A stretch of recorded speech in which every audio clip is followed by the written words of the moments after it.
हमारे YouTube channel RK music को लाल button दबा के सब्सक्राइब कीजिए और घंटा के निशान पे दबाइए ताकि हमारे बनाए हुए सभी ऑडियो और वीडियो आप तक तुरंत पहुंचे बिल्कुल मुफ्त। Presented by RK Music.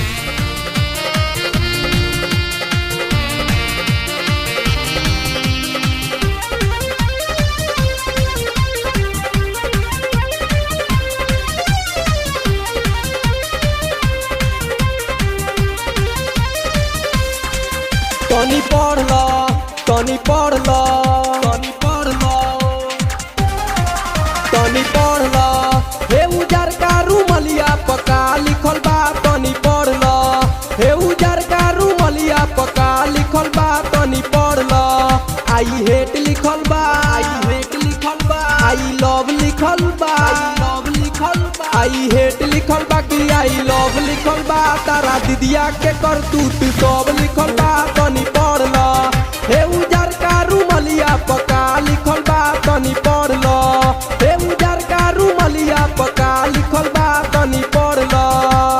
Mix by जित रिकॉर्डिंग स्टूडियो सिवान।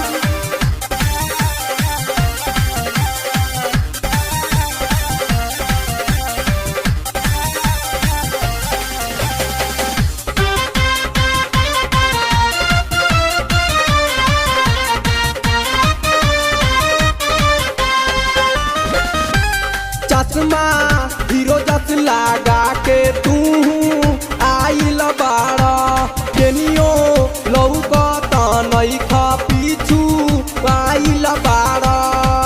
तनी पढ़ लो, तनी पढ़ लो, अपन नजर उठाई के ए सरऊ तनी पढ़ लो। आई हेट लिखल बा, आई हेट लिखल बा, आई लव लिखल बा, आई लव लिखल बा, आई हेट लिखल बा कि आई लव लिखल बा। तारा दीदिया के कर तू सब लिखल बा, तनी पढ़ लो। हे उजर का रूमलिया पका लिखल बा, तनी पढ़ लो।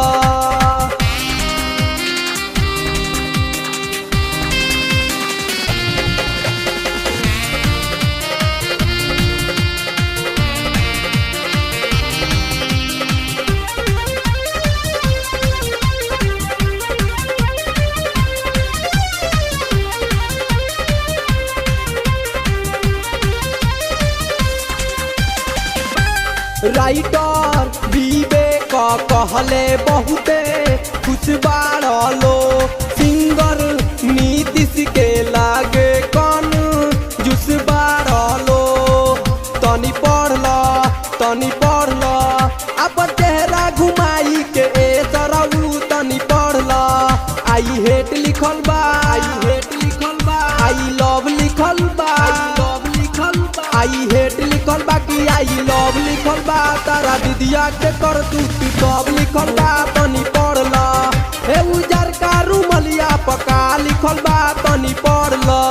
आई हेट लिखल बा, आई हेट लिखल बा, आई लव लिखल बा, आई लव लिखल बा, आई हेट लिखल बा कि आई लव लिखल बा। तारा दीदिया के कर तू सब लिखल बा, तनी पढ़ लो।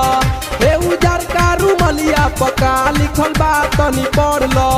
हे उजर का रूमलिया पका लिखल